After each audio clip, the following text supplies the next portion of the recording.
Assalamualaikum warahmatullahi Pak Soleh. wabarakatuh. Waalaikumsalam. Waalaikumsalam Waalaikumsalam. warahmatullahi wabarakatuh. Alhamdulillahirabbil alamin wassalatu wassalamu ala asyrofil anbiya wal mursalin sayyidina anak-anakku sekalian, semuanya sehat-sehat semuanya. Sehat, Sehat, Pak. Pak. Alhamdulillah. Alhamdulillah. Untuk pertama kali kita awali berdoa terlebih dahulu ya. Ya, Pak. Ya, Pak. Dan coba Ali Hafid, untuk memimpin doa. Ya, mari kita berdoa bersama. Kita lihat di depan ini sudah ditampilkan doa kita siang hari ini dikabul oleh Allah Ta'ala. Amin. Amin. Baik, sebelumnya coba Bapak absen terlebih dahulu. Yang pertama Ali Hafid, ada apa tidak nih? Hadir apa tidak? Hadir Pak. Ya, hadir ya, tadi sudah membacakan memimpin doa ya. Tema kita kali ini kalian insya Allah sudah tidak asing lagi akan membahas periode Khulafaur Rasyidin. Sejarah kebudayaan Islam sangat kental sekali dengan periode ini, yaitu periode Khulafaur Rasyidin. Tujuan pembelajaran kita pada siang hari ini adalah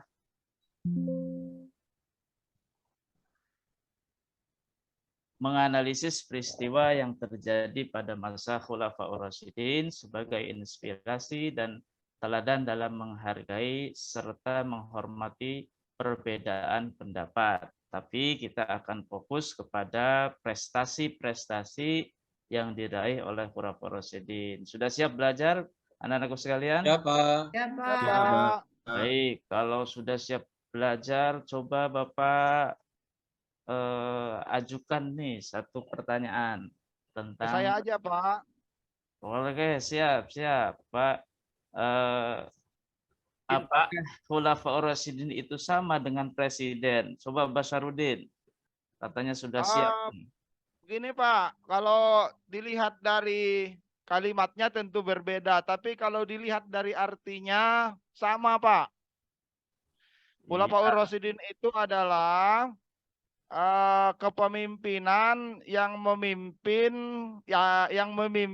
sebuah negara dan dipilih melalui proses musyawarah atau demokrasi. Ya, bagus itu. Kalau presiden juga sama, Pak.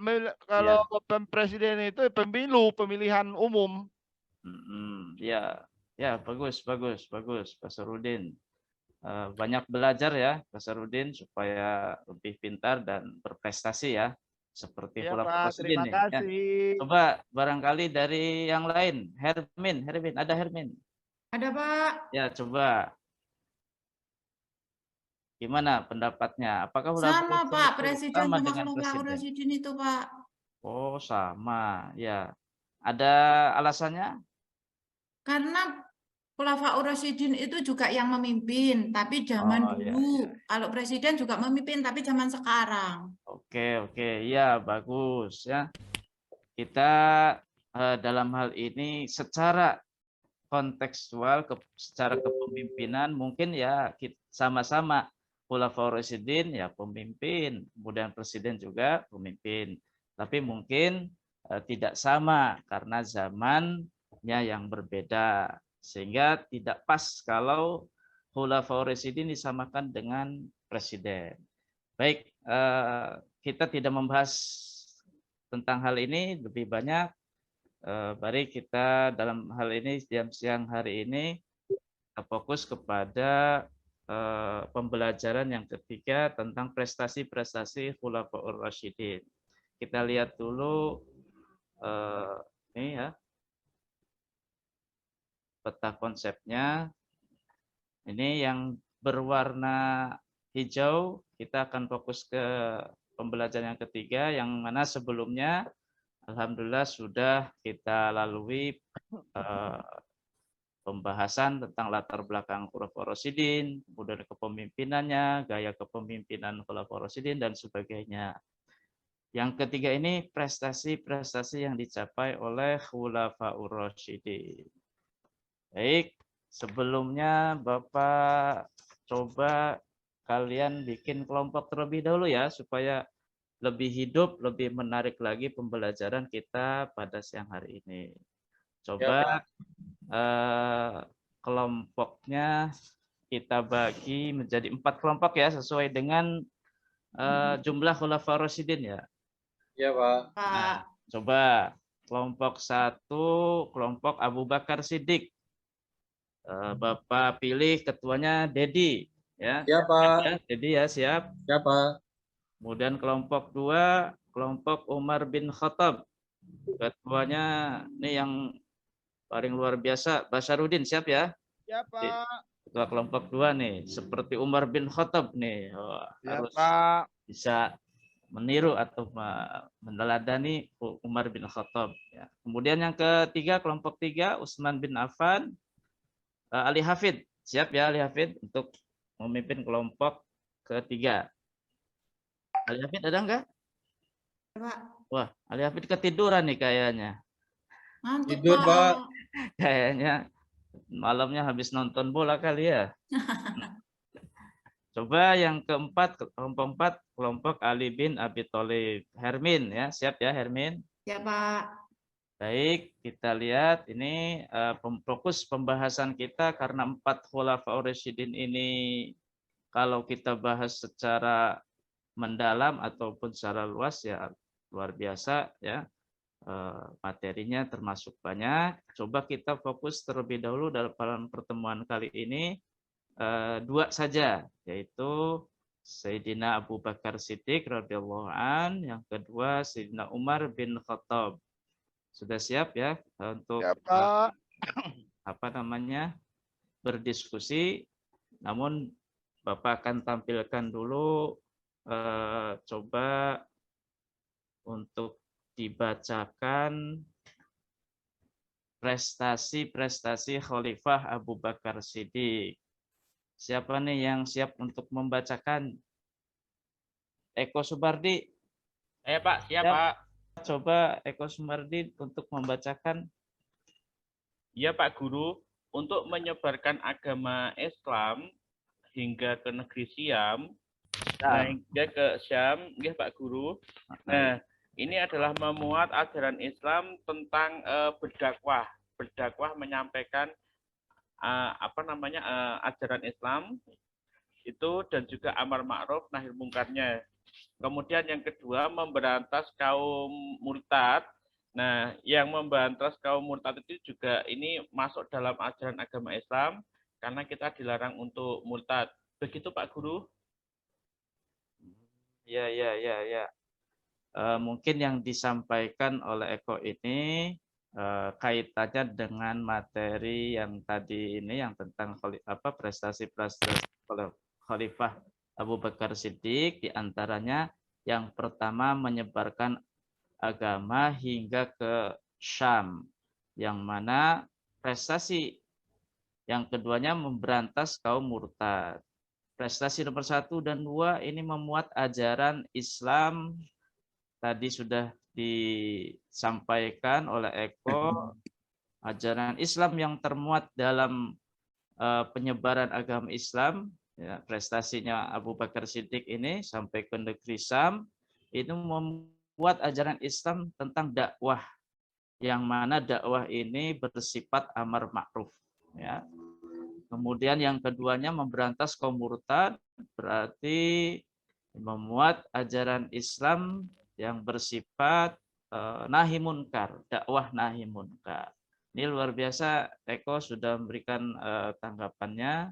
Kemudian barangkali yang kedua ini prestasi, ada pertanyaan dari ini ya, prestasi nomor 3 dan 4. Nih, mengandung nilai sikap apa kira-kira?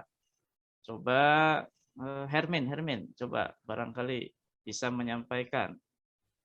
Saya, Pak. Ya, yang menguasai Persia itu yaitu mengandung nilai sikap seorang Muslim, yaitu pemberani dan gigih berjuang. Untuk yang keempat, kodifikasi awal pembukuan Al-Quran, yaitu mengandung nilai sikap seorang Muslim, yaitu berilmu, pengetahuan yang luas. Itu Pak. Ya, bagus. Ini coba dalam prestasinya Umar bin Khattab ini kita buat bahan diskusi kelompok dengan pertanyaan, bisa dilihat ya, jelas ya. Yang pertama, mengapa Khulafaur Rasyidin dapat melakukan banyak hal prestasi untuk kemajuan Islam? Ini bisa kemajuan Islam yang dimaksud adalah konteks zaman dulu ataupun ya dikaitkan dengan zaman sekarang. Kemudian yang kedua, apakah kita bisa meniru, meneladani prestasi Khalifah Umar bin Khattab? Ambil satu poin saja, misalkan berdasarkan konteks kekinian, yaitu membentuk pemerintahan yang adil, berwibawa, dan disegani. Nah, ini coba kita diskusikan dengan kelompoknya masing-masing. Siap ya untuk berdiskusi? Siap, Pak. Ya, Bapak beri waktu berapa kira-kira? 30 menit cukup ya? Cukup, Pak. Nah, coba Pak, kalian 30 menit. ini Bapak bagikan untuk lembar kerjanya ya, yang kedua ya. Coba. Baik. Selesai ya? Sudah, Pak. Selesai, Kelompok Pak. 1 selesai. Selesai, Pak. Kelompok 2. Kelompok 3. Selesai, Pak. Sudah selesai, Baik. Pak. Sudah selesai ya. Coba kelompok 2. Ya, Pak. Mas Sarudin masih siap, Mas Sarudin? Masih dong, Pak. Masih. Coba untuk 2 bahan diskusi ini sudah siap ya jawabannya ya? Iya, Pak. Coba. Yang lainnya bisa mendengarkan dan menyimak ya, dan nanti bisa memberikan tanggapan juga sih kalau memang waktunya masih cukup. Coba untuk jawaban yang pertama, mengapa Khulafaur Rasyidin dapat melakukan banyak hal prestasi untuk kemajuan Islam? Coba menurut Mas Abidin dan kelompoknya apa? Ungkapkan. Ya. Saya kelompok Umar bin Khattab. Lengkap ya. Ya. Berikan jawaban kepada nomor 1. Soalnya mengapa Khulafaur Rasyidin dapat melakukan banyak hal prestasi untuk kemajuan Islam? Karena Khulafaur Rasyidin ini harus melanjutkan visi dan misi Rasulullah dalam dakwah Islam. Itu, Pak, jawabannya. Bapak kira pertemuan kita kali ini bisa dicukupkan. Mudah-mudahan kalian bertambah wawasannya. Amin. Untuk memberikan kesimpulan dari Bapak terlebih dahulu ya. Yang pertama, bahwasanya Khulafaur Rasyidin adalah pemimpin yang mendapat petunjuk. Kemudian yang kedua, Khulafaur Rasyidin terdiri dari Abu Bakar Siddiq, Umar bin Khattab, Utsman bin Affan, Ali bin Abi Thalib, yang mana beliau-beliau ini melanjutkan kepemimpinan setelah Rasulullah. Baik, untuk selanjutnya coba bisa dibacakan untuk perwakilan kelompoknya. Jadi coba selanjutnya bisa dibacakan ini. Iya, Pak. Ya. Selanjutnya kesimpulannya, Khulafaur Rasyidin, pemimpin yang demokratis, karismatik, arif, adil, dan bijaksana. Kemudian terjadi fitnah kubro pada masa awal. Cukup, Pak ya? Ya. Baik. Terima kasih kepada anak-anakku sekalian yang telah berpartisipasi aktif dalam diskusi kita kali ini. Selanjutnya Bapak informasikan rencana pembelajaran yang akan datang untuk kegiatan Sabtu depan ya, berarti khalifah selanjutnya yaitu khalifah ketiga dan keempat. Ini berarti giliran nanti yang fokus adalah giliran kelompok 3 dan 4. Bisa disiapkan ya nanti untuk Sabtu depan. Ya, Pak. Baik, terakhir kita bacakan hamdalah bersama-sama. Alhamdulillah. Alhamdulillah. Sekian saja dari Bapak, kurang lebihnya mohon maaf. Assalamualaikum warahmatullahi wabarakatuh. Waalaikumsalam. Warahmatullahi wabarakatuh.